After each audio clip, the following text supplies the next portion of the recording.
aprovechando la utilización de elementos metálicos para interactuar con el ordenador, se plantea como reto o como un programa interesante el trabajar con niños el tema, por ejemplo, de la alimentación. Entonces, en este caso, yo he cogido unos cubiertos de juguete, pero pueden ser cubiertos reales, en donde, al ser metálicos, podemos definir un juego en donde estén cayendo distintos elementos de comida y que el niño tenga que seleccionar, según lo que sea más adecuado para comer,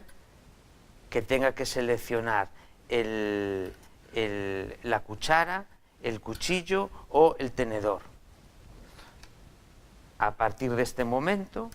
los tres cubiertos ya son mandos para controlar el ordenador, de forma que si cae un elemento que se come con el cuchillo, que necesitamos el cuchillo para comer, el niño o el usuario tiene que pulsar el cuchillo, sino el tenedor o la cuchara. Este es un reto que se deja abierto, aunque se presenta un programa de ejemplo